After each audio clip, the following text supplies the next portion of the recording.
3, Levíticos ele é ali no comecinho da Bíblia, Gênesis, Êxodo e Levíticos. Terceiro livro da Bíblia, faz parte da Torá. Os 5 primeiros livros da Bíblia, o Pentateuco, famoso por ser escrito por Moisés. Quantos encontraram? Diga amém. Oh glória! Versículo 15. Vamos lá então.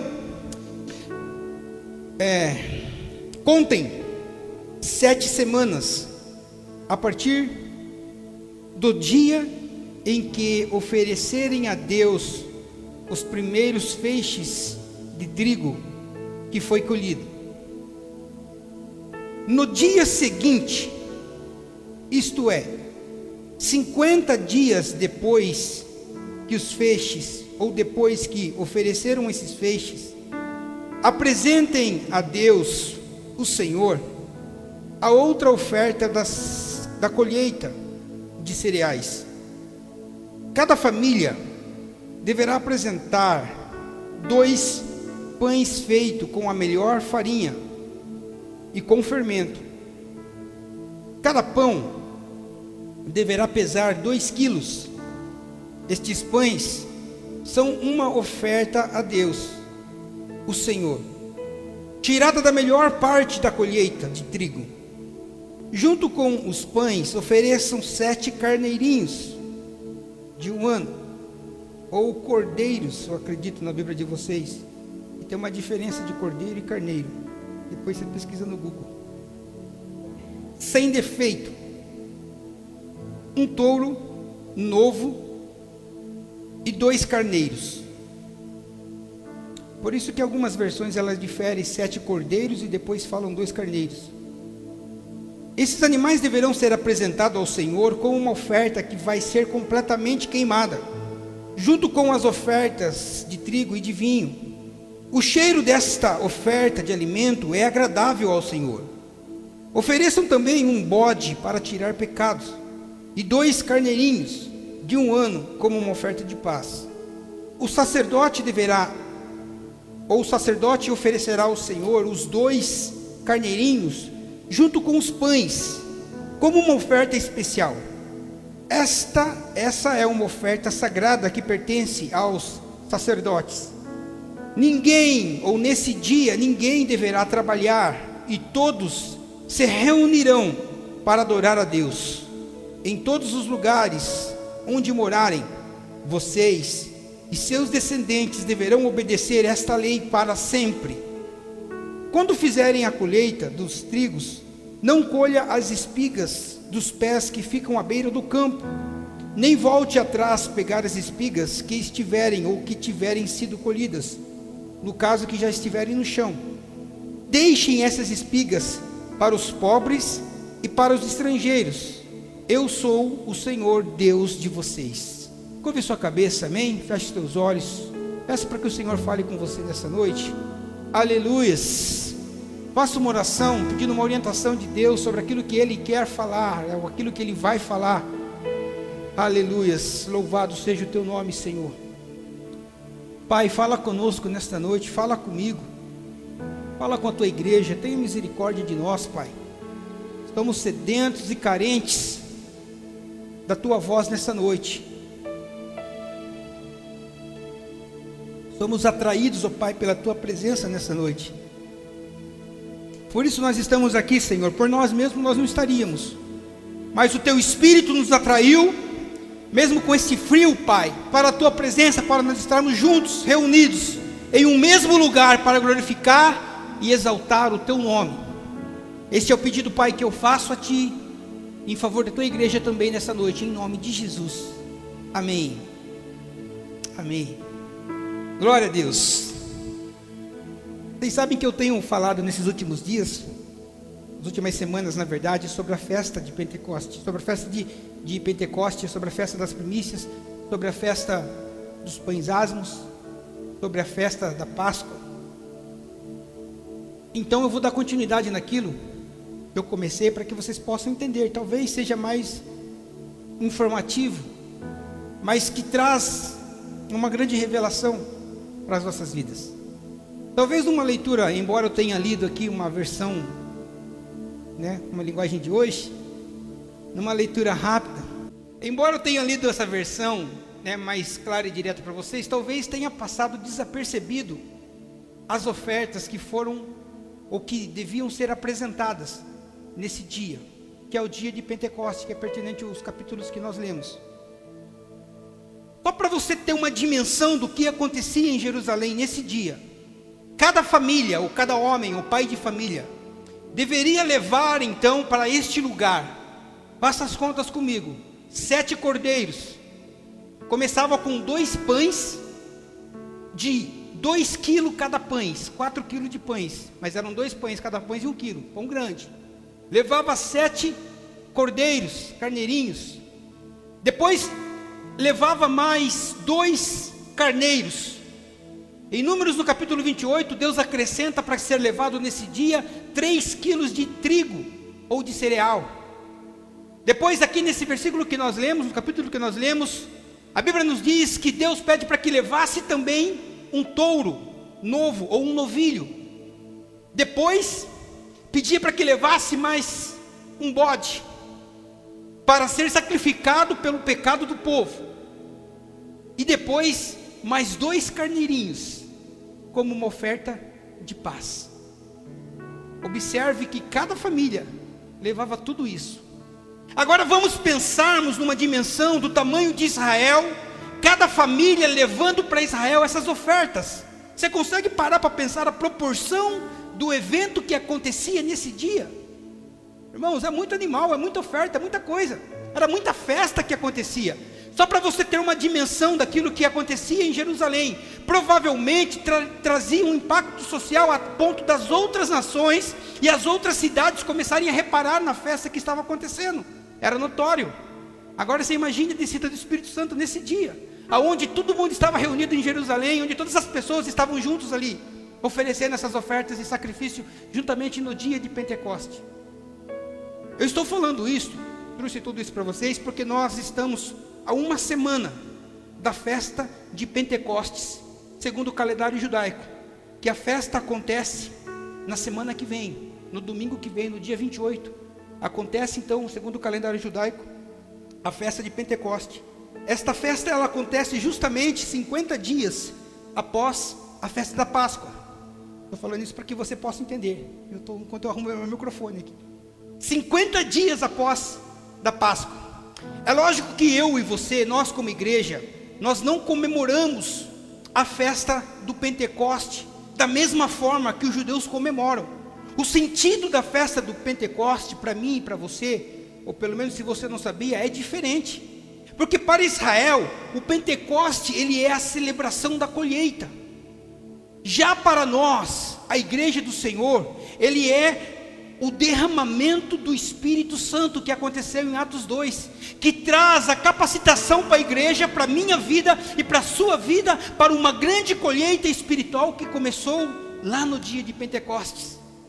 Você crê que nós estamos num tempo de colheita para Deus? De pregar? Você crê que nós estamos no tempo do id, de anunciar a palavra? Irmãos, nós estamos vivendo nesse tempo. E é profético que muito em breve nós viveremos um avivamento ainda maior, porque Deus ele quer que todos sejam alcançados pela palavra, que todos sejam salvos. Nós estamos vivendo um período de colheita sim, mas isso vai intensificar à medida em que se aproxima a volta do Senhor. Eu creio que está muito perto. Você crê nisso? Eu tenho falado dessas festas ultimamente, porque elas apontam para o plano de redenção de Deus para o homem. Essas festas nos sentidos espirituais, elas apontam para a igreja. E talvez você não entenda muito, no decorrer desses dias, como eu tenho falado. Talvez você já entendeu sobre a Páscoa, sobre a festa dos pães asmos, sobre a primícia. Talvez você entenda hoje como Pentecoste, mas ainda vai faltar algumas partes, porque existem mais 3 festas. E quando você entender o sentido espiritual dessas festas, você vai entender que, esse era o plano de redenção de Deus para a minha vida. Esse era o plano de Deus de redenção para a sua vida. E quando nós olhamos dentro desse contexto, Bruna, essas festas elas eram praticamente um ensaio de tudo aquilo que nós vamos viver e de tudo aquilo que vai acontecer. É por isso que o escritor aos Hebreus, capítulo 10, versículo 1, ele vai falar que a lei e as ordenâncias era apenas uma sombra dos benefícios vindouros que vão vir, ou que nós, cristãos, igreja de Cristo, já estamos vivendo, com a vinda de Cristo na terra. Se bem que nós não estamos vivendo na plenitude de tudo aquilo que Deus tem. Então a lei, ela trazia praticamente uma sombra, não era concreto, porque mesmo na lei, por intermédio de sacrifício, ela era incapaz de trabalhar no homem, para se tornar o homem perfeito, a ponto dele se aproximar de Deus. Por isso que o escritor dos Hebreus, nesse capítulo, ele faz questão de trazer essa ênfase, que tudo aquilo que estava na lei, nas ordenanças, apontava para um benefício, para algo muito maior, que está relacionado para mim e para você como igreja. Eu quero confessar uma coisa aqui para vocês, uma ignorância minha, que talvez alguns até também tenham pensado da mesma forma, porque eu pensava que a festa de Pentecoste, ela acontecia especificamente em um dia, ou no 50º dia, que se dava, as ofertas, que nós lemos nesse capítulo. Então para mim acontecia a festa somente no dia 50, ou no 50º dia depois da festa, e tá bom, e tá valendo. Mas na verdade, ela não acontece no 50º dia, Wagner. Ela acontece já no primeiro dia, lá atrás. Quando nós lemos esse capítulo, Deus aqui ele fala para Moisés: olha, a partir de agora vocês contem 7 semanas, que vai dar 49 dias. E num dia após essas 7 semanas, um dia após, que é o domingo, que é o 50º dia, vocês então apresentem esta oferta a Deus. Só para vocês entenderem, quando Deus fala com Moisés e estabelece Moisés a Páscoa, no mês de Abib, isso ocorre no dia 14 do mês de Abib, quando Deus institui a Páscoa. Isto faz referência numa sexta-feira. Então na sexta-feira, no dia 14, começa a Páscoa. No sábado, dia 15, Deus já estabelece uma segunda festa. Espera aí, está acontecendo a Páscoa, prestem muita atenção para que vocês não se percam. Sexta-feira começa a Páscoa, no sábado, dia 15, começa a festa dos pães ázimos. E essa festa, ela dura 7 dias. É aquela festa em que todos os israelitas tiravam os fermentos das suas casas, tiravam os fermentos das suas comidas. Então estava acontecendo o segundo dia da Páscoa e dando início à festa dos pães ázimos, que percorreria por 7 dias. No domingo de Páscoa, já estava no segundo dia de festa dos pães ázimos, e era o domingo de Páscoa. Estava acontecendo 2 festas. E justamente nesse domingo de Páscoa, Deus estabelece a festa das primícias. Amém? Então domingo está rolando 3 festas em Israel, simultaneamente. O domingo de Páscoa, o segundo dia de festa dos pães ázimos e as festas das primícias. Por isso que nós lemos aqui, a contar a partir do dia em que você oferece os primeiros feixes. O que acontecia nessa festa das primícias? Israel levava os primeiros feixes das colheitas até Jerusalém para ofertar a Deus. Então eles celebravam aquele dia. Eles celebravam que tudo aquilo que era primazia da colheita era apresentado a Deus. Amém até aqui? E justamente nesse domingo dava início a festa de Pentecoste. No mesmo domingo de Páscoa, que estava acontecendo o segundo dia da festa dos pães ázimos, que estava acontecendo a festa das primícias. E iniciava-se então a festa do Pentecoste.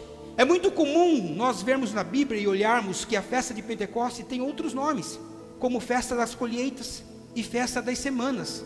Por que festa das colheitas? Porque nesse período de 7 semanas ou 49 dias, era praticada as colheitas, era um período de colheitas. Por que festa das semanas? Porque Deus determinou que seria 7 semanas, e então ficou conhecido que no final dessas 7 semanas, que era um período de festa das semanas, que era um período de festa das colheitas, eles se apresentariam diante de Deus no 50º dia, que é o dia de Pentecoste. Na verdade, Pentecoste é uma palavra grega, que significa 50º. Não tem nada relacionado à Bíblia, à festa judaica, não. É uma palavra que eles usaram do grego para poder identificar o dia específico em que aconteceria, o dia em que Israel se apresentaria diante do Senhor, com as ofertas que nós acabamos de lermos nesse versículo. Amém? Eu estou contando toda a história para que você entenda. Deu o período das 7 semanas, o período da colheita. No 50º dia, que é o dia de Pentecostes, Israel então ela tinha que se apresentar diante de Deus. É interessante que nós estamos falando aqui sobre 7 festas que Deus estabeleceu. Só que em Deuteronômio 16, versículo 16, Deus ele faz questão que 3 dessas festas sejam presenciais. Ou seja, 3 vezes ao ano, o povo ou a nação de Israel tinha que se reunir em um único lugar que era determinado por Deus. Nesta ocasião, eles não tinham ainda Jerusalém, mas o lugar que foi determinado por Deus era Jerusalém. Então 3 vezes ao ano, Israel tinha que comparecer. Das 7 festas, 3 festas eram um ajuntamento de pessoas. Essas festas eram a festa das primícias, que acontecia no domingo de Páscoa, que dava início à festa das semanas.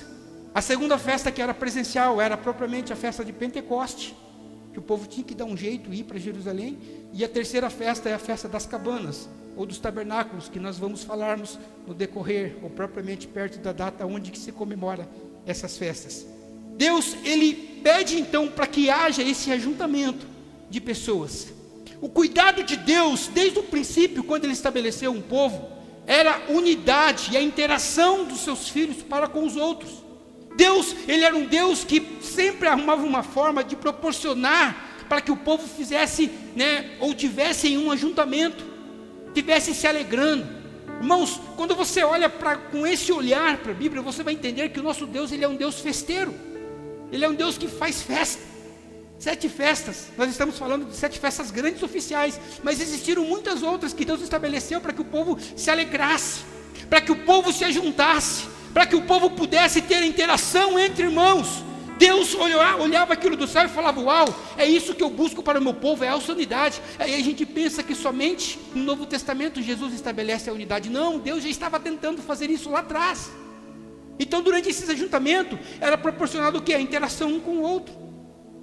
Era essa interação, esse calor humano, esse cuidado que Deus tinha de estar junto. Agora eu pergunto para você que é pai, você que é mãe: qual pai, qual mãe não gosta de ver os filhos reunidos? Não é da hora? Você que é pai, quando você está lá, seus filhos reunidos, seus netos. Se nós somos filhos do Deus Altíssimo, a alegria do Senhor, nosso Deus, é poder ver eu e você aqui nessa noite junto, celebrando e adorando a Ele. Então quando nós estamos reunidos como congregação, não é simplesmente um ajuntamento, não. A festa, irmãos. E às vezes nós chegamos diante do Senhor, meio, um culto é festa, é alegria. É Deus que promove esse ajuntamento para que nós estivéssemos juntos. Jesus proporcionou isso. Jesus firmou a igreja para que nós tivéssemos essa alegria de poder desfrutar desse momento. Agora, quando nós olhamos para o dia de Pentecostes, do capítulo que nós lemos, quando Israel ele ia se apresentar ao templo e levar a oferta, era justamente essa oferta que nós lemos que era descrita nesse capítulo. É interessante nós pensarmos e fazermos menção aqui que a Páscoa ela era uma festa doméstica. Então quando se comemorava a Páscoa, nós ou as pessoas se reuniam como família dentro das suas próprias casas como família. Se a família era pequena, ajuntava com um vizinho que era pequeno também, mas era uma festa fechada, onde eles matavam o cordeiro e comiam o cordeiro inteiro, e ali acabou a festa. Já na festa de Pentecostes, que é essa que nós estamos falando aqui nesta noite, era diferente. Era uma festa pública, Paula, era uma festa comunitária, era uma alegria onde todo mundo se reunia, e essa festa ela durava 50 dias. Era 50 dias de festa, 7 semanas se alegrando, era uma festa pública. Aí você vai ver que o próprio Deus, ele falava ali em Deuteronômio 16:11, dizendo que essa festa é para todos, não é somente para a família, mas era para os filhos, era para os netos, era para os escravos, era para os levitas, era para os órfãos, era para as viúvas e até mesmo para os estrangeiros que estavam dentro da nação de Israel. Esta era a festa que Deus estava proporcionando a todo aquele povo. Então as famílias, muito interessante que a tradição judaica conta que as famílias elas se reuniam para celebrar essas semanas, para celebrar esta colheita. Elas se reuniam onde? Na terra um dos outros, Brunos, para fazer a colheita na terra do um dos outros. Ou seja, num determinado dia, um ajuntamento de pessoas se reuniam na casa do Zé. E durante alguns dias ou durante uma semana, o que eles faziam? Eles colhiam, eles ajudavam o Zé a colher. E após terminar essa colheita, o que eles faziam? Partiram para a casa do João. Então reunia-se outro grupo de pessoas, ou o mesmo grupo de pessoas, e iam então à casa do João. Então despertava em Israel um espírito comunitário, um espírito de unidade. As pessoas tinham alegria, as pessoas tinham prazer em estar celebrando esse dia, estarem uns com os outros. Sabe que eu lembro, quando eu estava lendo essa história, eu acho um fato muito interessante, talvez algum de vocês até possa trazer à memória algo parecido. Quando o meu avô, pai da minha mãe, tinha um sítio onde ele tinha a oportunidade de plantar, era um pouco mais que meio arqueiro, se eu não me engano, de terra, e ele plantava milho, plantava feijão. Um determinado tempo era milho e feijão. E as pessoas dos sítios em volta, elas se reuniam para... É quebrar milho que fala? Cortar milho. Então elas se reuniam na casa do meu avô. Meu avô já de idade, não tinha, mais o vigor, a força para colher o milho. Então as pessoas se reuniam ali. Aí passava-se a plantar o tempo do milho, plantava feijão, não era muito grande, mas também não era tão pequeno. Então eles se reuniam, os mais jovens, os mais moços se reuniam na casa do meu avô e eles colhiam feijão. Depois colocava para secar, batia, almoçava, era uma alegria. E quando acontecia isto na festa ou na casa de um sítio vizinho, era meu avô que ia. Então as pessoas, elas tinham, talvez os mais antigos aqui, não sei se vocês já presenciaram isso, Zete. Essa unidade que as pessoas tinham nos sítios, esse espírito comunitário. E aí quando nós olhamos para a Bíblia, dentro desse contexto, Israel era exatamente ensinado sobre esta fraternidade, sobre esta comunhão nessa festa. Era um compromisso que Deus ensinava a Israel para com a comunidade, para com o irmão, mas também firmava um compromisso também com ele. Esse era o espírito que Deus trazia para trazer um ensinamento sobre aquela nação, um sentimento de fraternidade para com a comunidade. Por que para com a comunidade? Porque, irmãos, se eu estivesse lá, ou se eu fizesse parte dessa festa, eu jamais poderia deixar o meu irmão na mão. Não, era obrigação, era uma tradição. Eu tinha que estar junto, eu tinha que estar ajudando. Da mesma forma, o meu irmão fazia isso também na minha plantação, na minha colheita. Era esse espírito comunitário. Quando Deus está ensinando sobre essa fraternidade, sobre essa questão de eu estar ajudando o meu irmão, ou o meu irmão estar me ajudando, Ele trazia também um sentimento de respeito para com o próximo, a ponto de eu pensar, aquilo que eu estou colhendo na fazenda do meu irmão, não é meu, é do meu irmão, não pertence a mim. Da mesma forma, aquilo que o meu irmão estiver colhendo dentro das minhas terras, não pertence a ele, mas pertence a mim. Era um sentimento tão de unidade, a ponto que ninguém poderia rir da colheita um do outro. É pequeno, porque não deu viçoso igual. Não, era repreendido no mesmo instante. Então Deus, através desse ensinamento fraternal, Ele desenvolvia isso para com a nação de Israel. Era um espírito comunitário lindo, bonito. Então nós tínhamos, ou as pessoas tinham por obrigação, participar da colheita um do outro. Mas não somente participar, mas também celebrar, Bruno. Então eles tinham que celebrar a colheita do seu irmão, se alegrar. Poxa, deu bastante a safra lá na fazenda do Wagner, que bom, que legal, e se alegrar. Era isso que Deus determinava para que o povo tivesse esse sentimento uns com os outros. Sentimento esse que próprio Paulo escreveu isso em Romanos, no capítulo 11, versículo 15, dizendo que nós devemos se alegrar com os que se alegram e chorar com os que choram. Passa séculos, passa gerações e gerações, e Deus está simplesmente batendo na mesma tecla. Romanos 12, 15, na verdade, fala sobre nós se alegrarmos com os que se alegram e chorarmos com os que choram. E aí eu chamo sua atenção, porque muitas vezes é muito mais fácil nós chorarmos com os que choram.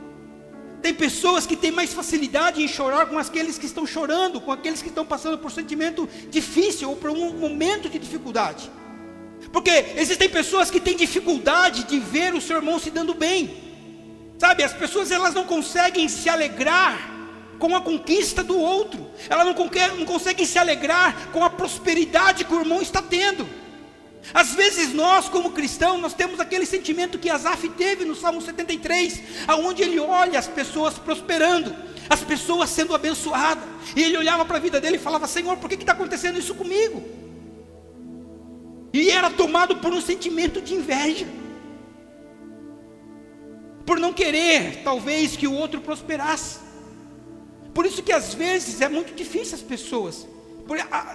Eu digo isso porque, irmãos, existem situações na vida da gente que as coisas estão amarradas na vida da gente, estão travadas, porque nós deixamos de celebrarmos com o nosso irmão a conquista dele. Existem bênçãos retidas para você, porque simplesmente o fato de você não celebrar uma conquista do seu irmão impede você de receber a sua. Poxa, se não está conseguindo se alegrar com a conquista do irmão, para que eu vou abençoar ele? Para que eu vou colocar pessoas na vida dele que vai se alegrar também com a conquista dele? Irmãos, é para nós pararmos e refletirmos um pouco sobre igreja, sobre comunidade, sobre fraternidade. Nós temos que se alegrarmos com a conquista. Poxa, o irmão está desenvolvendo no ministério, está desenvolvendo na fé, no chamado, glória a Deus. Eu sei que vai chegar a minha vez também. Torça, ore, interceda, busque. Se alegre com os que se alegram. Você precisa fazer isso, irmão, para destravar algumas coisas da sua vida. Ah, não, eu não choro com os que choram, mas também não se alegra. Eu sou neutro, irmãos. Não é para isso. Deus chamou para você participar dos momentos bons e ruins na vida do seu irmão. E se deixar também com que os irmãos participem também dos momentos bons e ruins. Este era o sentimento de comunidade que Deus estava desenvolvendo para com Israel. E porque o comprometimento também, Deus estava ali ensinando Israel sobre o comprometimento com ele. Ao mesmo tempo em que tinha um compromisso com o irmão, tinha também com Deus um sentimento de gratidão pela provisão. Eles estavam sendo gratos. Irmãos, eram 7 semanas de alegria. Eram 7 semanas de festa. É interessante, Rosana, que não era simplesmente uma colheita. Não era somente, vamos se reunir na casa lá do Luizinho, né, vai colher o feijão lá, os 2 arqueiros, feijão que ele plantou. Não, sabe como eles faziam isso? Cantando. Era festa, irmãos, 7 semanas de festa. Eles faziam isso louvando. Eles faziam isto citando salmos, se alegrando, porque era festa. Era um momento de unidade e comunhão. Tanto que o salmista, no Salmo de 137, ele vai questionar uma situação em que os israelitas estavam vivendo em um determinado tempo, quando eles estavam cativos da Babilônia. O salmista, ele retrata, provavelmente seja Jeremias, a Bíblia não fala, mas ele retrata que numa certa ocasião, os israelitas estavam ali à beira do rio da Babilônia, eles estavam tristes, eles estavam chorando, eles estavam aos prantos, frustrados, porque eles estavam cativos. E nesse tempo chegam os soldados da Babilônia e começa a tirar sarro deles. Não propriamente dito tirar sarro, mas com sarcasmo, dizendo: e aí, povo, cantem aí. Vocês não são um povo alegre, aonde vocês trabalham louvando, jubilando, citando salmos, se alegrando? Cantem, quero ver vocês cantarem agora. Salmo 137. Aí eles viram e falam: como nós poderemos cantarmos estando nessa condição de cativos? Não tem como nós nos alegrarmos, porque nós estamos longe da nossa terra, longe da nossa pátria. Nós não podemos reunirmos para celebrar aquilo que Deus determinou sobre as festas, para estarmos juntos. E aí eles fazem até uma oração dizendo: Senhor, que eu nunca mais cante ou toque, se por um acaso eu me esquecer de Jerusalém. Estavam cravados nos corações, na mente dele, que eles tinham que estar juntos, que eles tinham que estar reunidos. Então nessa festa, nessa passagem, é bem visível que até os outros povos, eles entendiam que Israel era uma nação alegre. Era 7 semanas, né, de alegria e colheita e festa e vem e vai. Eles não iam para a colheita murmurando. Eles não iam para o trabalho murmurando. Mas eles iam com alegria. Eles não acordavam cedo dizendo: poxa vida, eu tenho que trabalhar hoje. Nossa, eu vou ter que ir mais cedo hoje, porque se eu for mais tarde o sol vai estar queimando e vai estar pinicando tudo, e como é que eu vou colher aqueles raminhos e trigos? Não, eles não reclamavam. Eles não reclamavam se tinham ou não salário. Irmãos, quantas vezes a gente levanta, às vezes nós temos dificuldade de sermos gratos a Deus pelo que nós vivemos, aquilo que eu falei. Nós sentimos falta de alguns irmãos, sim, mas nós deixamos de olharmos para o lado e falar: poxa vida, tem uma galera aqui, tem um ajuntamento aqui. Às vezes a gente fica pensando: poxa, eu vou ter que ir aguentar aquele chefe chato. Irmãos, quantos queriam ter um chefe? Quantos queriam ter um trabalho? Quantos queriam acordar cedo? Quantos queriam ter uma carteira assinada? Quantos queriam passar por um BO no trabalho, por uma circunstância, mas não tem? Às vezes nós olhamos só a parte ruim. Precisa acordar muito cedo. Aí já levanta murmurando, as pessoas falando na cabeça, o barulho, e você já vai: Senhor, se for da tua vontade, eu quero ganhar na loteria. Eu vou ter que ir na igreja de novo com esse carro. Eu vou ter que ir de a pé porque estou sem carro, não tenho moto. Irmão, você está andando, caminhando. Você está com saúde, você não está com dengue. Você está aqui. É a ótica às vezes que muda o coração, sabe? Nós podemos olharmos e falar: poxa vida, eu tenho sido tão ingrato, o pão não tem me faltado. Alguns talvez vão sair daqui e vão comer um lanche. Posso ouvir um amém? Hoje? Tomar uma sopa? Não, hoje não. Janta, almoço, 3 refeições, 4 refeições por dia. Amanhã você pode chegar a comprar o seu pão. É a gratidão, irmãos. As suas contas: não está sobrando dinheiro, mas você está devendo. Não, está tudo pago. Deus às vezes sabe que se der um pouquinho a mais para você, você desanda. Às vezes nós não estamos preparados ainda para receber um salário que recebemos. Você reclama do seu salário, mas você não consegue administrar o seu salário. E aí você quer mais: Senhor, preciso de mais porque não está dando. Ei, você é fiel no pouco. No muito Deus vai te colocar. Isso é bíblico, é um princípio da Bíblia, da palavra. Aprenda a ter esse olhar como um sentimento de gratidão, a olhar com alegria para tudo aquilo que você está vivendo, seja bom ou seja ruim. Esta era uma festa que eles aprendiam sobre gratidão. Eram 7 semanas que eles agradeciam pelos frutos da terra. Eles agradeciam porque eles tinham uma terra para colher, Kleber. Porque isso trazia memória também deles, que lá no Egito eles não tinham terra, que lá no Egito eles não tinham nem mesmo colheita. Então você imagine a alegria que eles tinham de desfrutar, de chegar na fazendinha lá, começar a cortar as espigas dos cereais e colher tudo. Parece que Deus parava. Eu estou continuando o devocional da Paula aqui hoje. Se você prestou atenção no devocional aqui, é a mesma palavra de uma forma diferente. Mas estava dando um ensinamento sobre gratidão, sobre agradecer, a forma que eles tinham, né? A semana que eles passavam todo festejando. Essa semana eles não pediam nada ao Senhor. Sabe por que eles não pediam? Porque eles estavam colhendo, não precisavam pedir. Deus já estava provendo, Deus já estava dando a bênção para eles. É interessante que ao findar dessas 7 semanas, de muita alegria, cantoria, louvor e salmos, no 50º dia, o que eles faziam? Eles se apresentavam então, juntos diante do Senhor, e oferecia aquela oferta que nós lemos. Mas sabe o que é mais interessante? Depois você lê. Que não era somente no 50º dia que eles ofereciam as ofertas, mas no primeiro dia também. Então, além das festas, ou da festa da primícia estar acontecendo no domingo de Páscoa, e eles ter que oferecer a Deus os primeiros feixes da colheita. Então, esses feixes que eles apresentavam no dia das primícias, era praticamente uma amostra daquilo que eles iam colher, que eles levavam o primeiro feixe e vai para Deus. Essa era a festa das primícias, que ele daria início então às semanas das colheitas, do Pentecoste.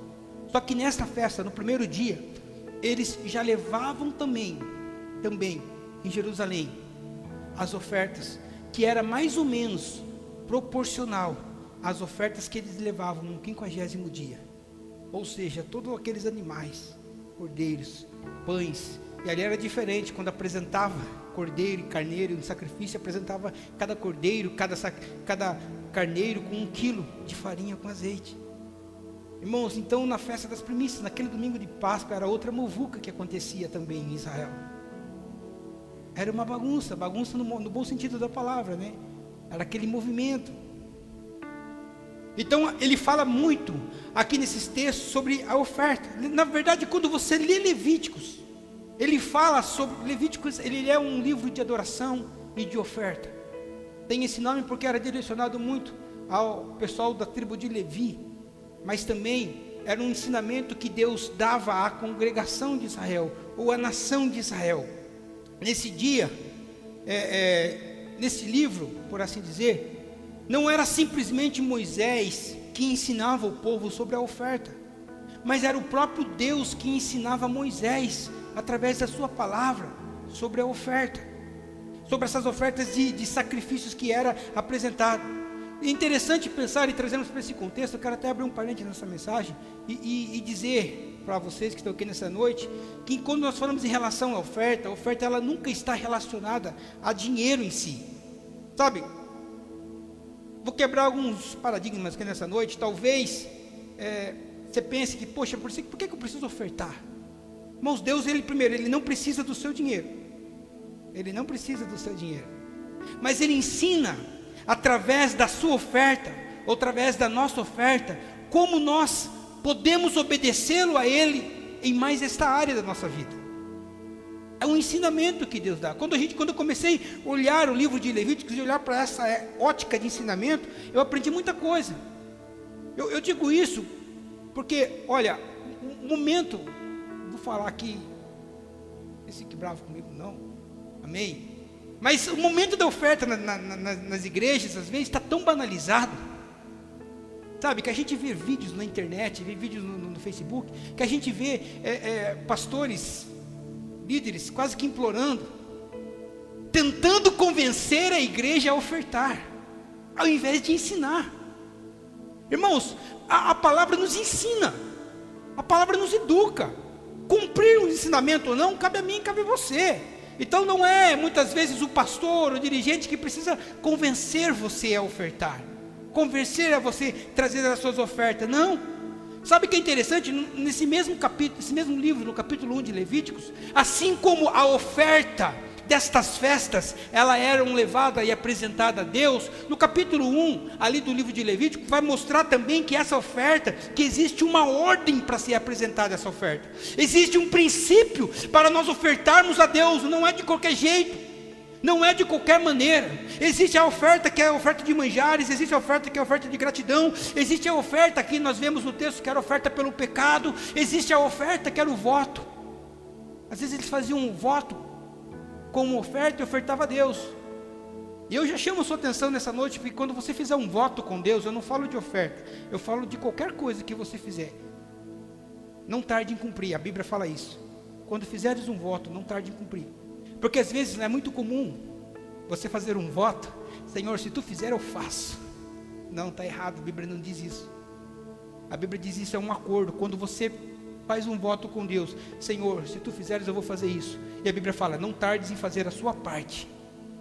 Porque quando você fizer um voto com Deus, vai e já cumpra o seu voto, independente de Deus fazer ou não, de Deus ter feito ou não. Porque às vezes nós esperamos Deus fazer, aí Deus não faz, você não faz também, quebra de voto. É melhor que você não faça, é melhor que você não vote. Se você fizer um voto com Deus, independente de ser dinheiro, independente de ser qualquer coisa que você propor com Deus, faça a sua parte, cumpra a sua parte. A Bíblia nos diz que Deus não fica devendo nada para ninguém, amém? Deus não vai ficar devendo nada para você, porque muitas vezes nós temos medo de fazer um voto com Deus e cumprirmos a nossa parte primeiro com Deus. É um voto de fé, irmão. Mas voltando, existem outras ofertas que é o propósito, uma oferta de propósito também. Ele, através dessas ofertas que a Bíblia nos ensina, ele nos ensina a nos tornarmos adoradores. Ele ensina a nós tornarmos adoradores. Às vezes a gente acha que a oferta é só um momento na igreja de levantar dinheiro para pagar as contas. Não, a oferta não é só um momento na igreja de levantar dinheiro para pagar as contas. Não, a oferta é adoração. A oferta, ela é adoração. Você queira aceitar isso ou não, de fato, ela é. E às vezes, não precisa o pastor, ou seja quem for, convencer você a ofertar. Se você oferta, se você traz a sua oferta diante do altar, abri um parênteses na mensagem aqui agora. Quem te convence é o Espírito Santo. Não há nada que eu possa falar, não há nada que eu possa pedir para vocês fazerem, né? Ou para vocês, que você vão fazer vocês ofertar. Não. Se não for pelo Espírito, se você não tiver um coração ofertante, você não vai fazer. Se você oferta, é porque o Espírito te convenceu. E quando nós falamos de oferta, isso é adoração. Da mesma forma, quando nós louvamos a Deus, quando nós adoramos, quem convence, quem intercede por nós é o Espírito. Aleluia, porque por nós mesmos, meu irmão, nem aqui você queria estar hoje. Eu queria estar na sua casa assistindo Netflix. Mas você está aqui como oferta. Paulo, ele escreve em 2 Coríntios 9:7, dizendo que assim, ó, em relação à oferta, cada um dê segundo mover o seu coração. Ele fala assim, dê com alegria. Não dê por obrigação. Não é obrigação, irmãos, não é obrigação vocês ofertar. Olha, eu não estou querendo convencer ninguém, eu estou ensinando. Se fazer, amém. Se não fazer, também amém. Vocês não vão ser ignorantes mais em relação a isso. Mas não dê com tristeza. Paulo fala isso. Não dê com pesar, mas dê com alegria. Porque Deus ama quem dá com alegria. Esse é um dos princípios, uma das formas certas para ofertar. Não é de qualquer jeito, não é de qualquer maneira. Tanto que Jesus, o próprio Cristo, ele fala isso, Mateus 5:23, dizendo bem assim, olha, para você ofertar de uma maneira correta, se você chegar diante do altar de Deus para ofertar, e você lembrar que você tem um BO com o seu irmão, que você tem uma pendência com o seu irmão, sua oferta não vai ser aceita. Se você tiver de picuinha, não vai ser aceita. Sabe o que a Bíblia, o próprio Jesus recomenda? Deixa a sua oferta no altar. Ele não fala para levar. Vai e se acerta com o teu irmão. Se você tem algo contra ele, ou se ele tem algo, resolve esse problema. E depois você volta e oferece a oferta a Deus. Por que que Deus fala? Jesus pede para que deixe no altar. Porque se você trouxer aqui, você lembrar que tem uma pendência, se você pegar a oferta e levar novamente, você não vai resolver a pendência com o seu irmão. Jesus é sábio. E quando você deixa uma oferta aqui, você tem uma pendência lá, você tem duas pendências que você precisa resolver. E quando nós falamos que a oferta é uma adoração, a nossa adoração que nós prestamos no culto é da mesma forma também. Se a oferta é uma adoração, logo a adoração também é uma oferta. Então quando nós louvamos e cantamos e nos quebrantamos diante de Deus e adoramos e dizemos que Ele é santo e falamos palavras de amor, palavras bonitas assim, como a Cibele ministrou aqui nessa noite, nós estamos também ofertando a Ele a nossa adoração. Portanto, se houver alguma coisa pendente com o seu irmão, você acha que essa adoração chega? Eu acho que é os Hebreus, o escritor diz, olha, se você não estiver em paz com todos, vocês não vão ver Deus. Segui a paz com todos, e a santificação sem a qual ninguém. Nós estamos falando bastante sobre amor ao próximo, né? Eu tento fugir do negócio, mas sempre nós volta aqui.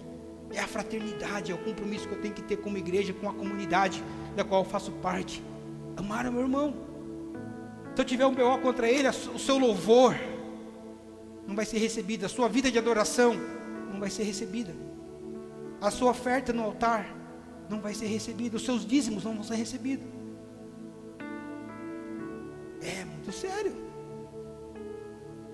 A palavra é passada. Amém, irmãos? Quando a gente pega o sentido da festa das primícias, talvez você fica pensando, poxa, tem muita coisa que é do Antigo Testamento.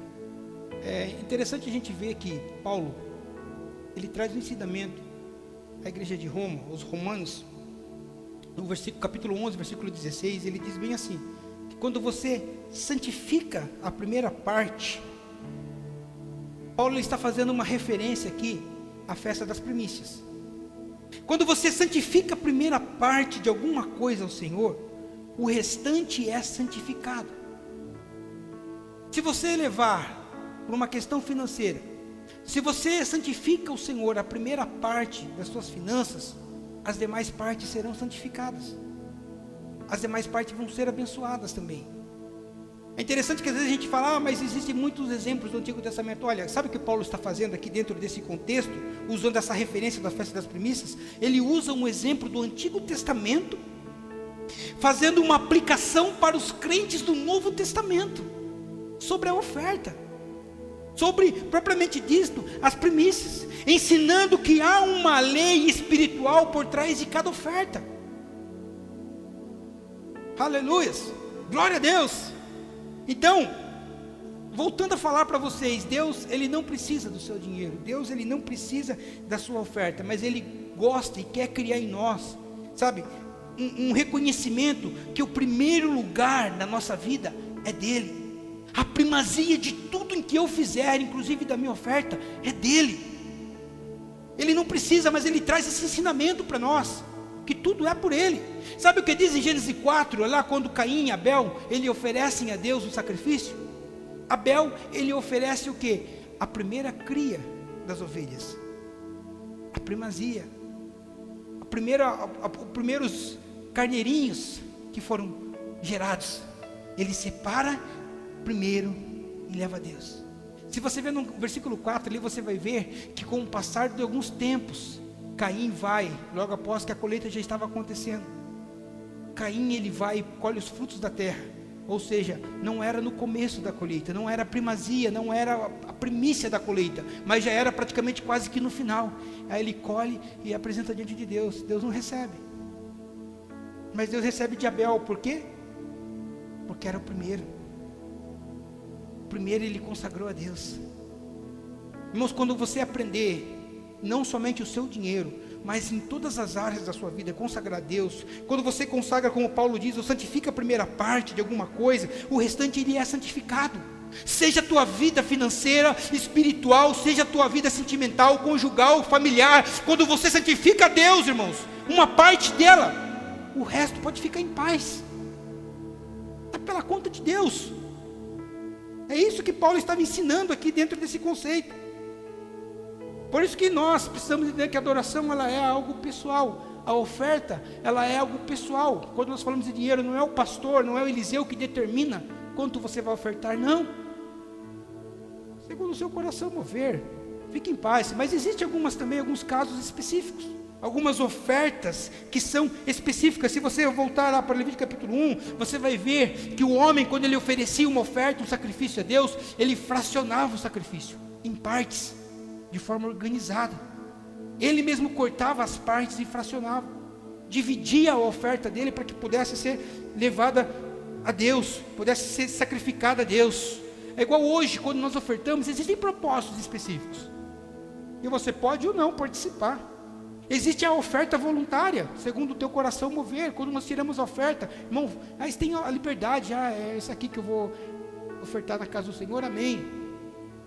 Em relação a louvor, em relação à palavra, amém. Em relação à área financeira mesmo da sua vida, amém. Existem os dízimos, também. Assim como também existem, quando a gente faz um levantamento, vamos levantar uma oferta para construir, ou para reformar, ou para fazer algo específico no templo. Assim como existe também a oferta missionária, é uma oferta específica. Deixa eu falar algo aqui que talvez alguns irmãos não saibam, mas a nossa igreja, nosso ministério, ela oferta na vida de missionário. A nossa igreja, não somente a nossa igreja, mas existem pessoas da igreja que fazem ofertas, especificamente oferta missionária. Para que vocês saibam, esta oferta não é usada para pagar conta. Quando chega alguém e fala, pastor, essa aqui é uma oferta missionária, esta oferta ela não é direcionada para fazer reforma, para fazer manutenção, ela não é direcionada sequer até mesmo para comprar algo para a igreja, não. Quando chega alguém e fala, isso aqui é uma oferta missionária, sabe o que eu faço? Pego essa oferta e encaminho para um missionário. Eu encaminho essa oferta para um missionário. Por quê? Porque há uma lei espiritual por trás de cada oferta. Então, quando você investe em missões, irmão, eu não vou tirar a bênção daquele que traz uma oferta específica para a missão. Não. Às vezes você fica pensando, poxa, mas então a oferta missionária é diferente da oferta voluntária, dos dízimos? Sim, é diferente. Você, inclusive, você pode ofertar na vida de um missionário. Se você conhecer uma pessoa que faz missão, que é uma pessoa séria, que é uma pessoa que tem comprometimento com a palavra, você pode ofertar na vida dele.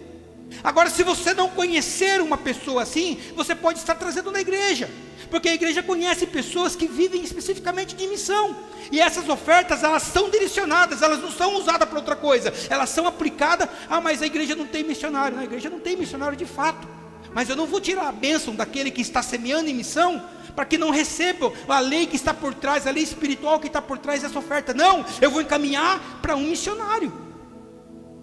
Assim também, eu louvo a Deus pela vida de vocês, porque vocês, eu não tenho que reclamar de vocês, mas pelo menos tem que ensinar em contrapartida, né, a forma que vocês têm agido. Mas também existe a questão de você ser específico quanto ao dízimo. Sabe, irmãos, deixa eu falar uma coisa aqui.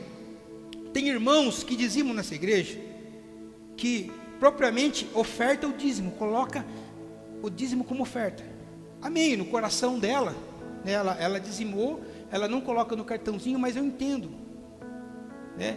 Porque existem alguns cultos que estão os mesmos valores. Eu penso, isso aqui é dízimo. Então, quando você for dizimar, seja específico no dízimo. Esse dinheiro, pega o cartãozinho, marca esse dinheiro, é dízimo, Eliseu. Esse dinheiro, por quê? Porque existe uma lei espiritual por trás desta oferta. Sabe o que é dízimo? Não é obrigação, meu irmão. Eu não estou pedindo dízimo, eu estou ensinando. O dízimo é um princípio universal. Você dá o dízimo se você quiser, mas é inegável que existe uma bênção que está atrelada ao dízimo. Sabe por quê? Porque o dízimo é gratidão. Então, se você recebeu o seu salário, se você é grato por ele, dizime. Você não é obrigado. Amém? Vocês não são obrigados a dizimar. Mas se há um sentimento, porque não vai depender do que eu falar. Eu não preciso convencer vocês. Quem precisa convencer é o Espírito Santo. Então, eu estou falando isso porque às vezes existem algumas ofertas que são depositadas aqui no altar, que são dízimos. A gente sabe que é dízimo. Então, comece a especificar, para que nós possamos consagrarmos a Deus como dízimo. Como dízimo, porque existe uma bênção para os dizimistas. Repito, não são obrigados a dizimar, mas é inegável que existe uma bênção para aqueles que dizimam. Amém? Então especifiquem quando vocês forem ofertar nesse sentido. E o tipo de oferta que você apresenta a Deus muitas vezes determina os lugares espirituais que você vai entrar na sua vida. Como eu falei, a questão da oferta missionária. Quando você investe em missões, você está investindo naquilo que você vai herdar futuramente. Porque a Bíblia nos diz que nós reinaremos com Cristo. Nós vamos reinarmos, além de estarmos, existem alguns que serão escolhidos para reinar com Ele, que vão liderar cidades, que vão liderar países, que vão liderar estados. Isso é bíblico. E quando você investe, principalmente em missão, em missionário, você está investindo na sua própria herança. O salmista diz isso, Salmo 2:8, se eu não me engano, dizendo assim: pede, e eu te darei o quê? As nações por herança. Da mesma forma, quando nós falamos, a Bíblia fala de oferta como esmola. Hoje nós atrelamos muito, né, aquelas pessoas que ficam na rua, né, pedindo. Mas esmola, na verdade, a Bíblia não retrata como esse tipo de oferta. Se eu não me engano, o termo sedacab, uma coisa assim, que estava dentro de um conceito judeu, que era uma tradição, onde eles ofertavam através de uma ação social na vida de alguém que estava passando dificuldade. Isso é uma esmola. Existe uma bênção, uma lei espiritual por trás dessa oferta também. Às vezes nós achamos que só oferta voluntária na igreja, é só os dízimos, essa oferta missionária. Não! Sabe, uma oferta, né, o nome talvez soe pejorativo, mas esse não é o sentido literal da palavra, da esmola. Talvez você comprar um caderno para o seu vizinho, para o filho do seu vizinho que está precisando, isso é uma oferta. É você olhar as pessoas que você conhece, que moram próximo, e ver que a criancinha está sem sapato. Vai lá, oferte. Irmãos, isso é bênção de Deus. Isso é um ensinamento. Eu não posso ser hipócrita aqui e falar que somente tragam a casa do tesouro. Não. Eu estou ensinando você a destravar algo na sua vida. Oferte na vida das pessoas. Sabe o que Salomão escreve sobre a oferta? Provérbios, se eu não me engano, 19 e 17, dizendo: aquele que dá ao pobre, ele empresta a Deus. Quando você dá uma esmola, uma oferta, aqueles que têm mais dificuldade, é como se você estivesse emprestando para Deus. E sabe que o versículo conclui ali? Dizendo assim, que Ele virá pagar com juros vantajosos. Deus não fica devendo nada, meu irmão. Quando fizeste algum desses pequeninos, nós já falamos aqui na outra ocasião, a mim fizestes. Isso é oferta. Eu estou querendo que você destrave a sua vida financeira para que você seja abençoado por Deus. Eu sei que o sentido é o sentido de gratidão, é o sentido de oferta, o sentido de Pentecostes. É por isso que eu dividi essa mensagem em dois. Na semana que vem nós vamos entrar no contexto do significado para a igreja. O que significa para nós? Eu estou trazendo todo o contexto histórico para que você entenda e seja abençoado por Deus. E a oferta voluntária, aquilo que Paulo escreveu, 2 Coríntios 9:7, dizendo que cada um dê segundo o teu coração se mover. Não por obrigação, não com tristeza, não com não. Fique à vontade. Tenha essa liberdade de ofertar.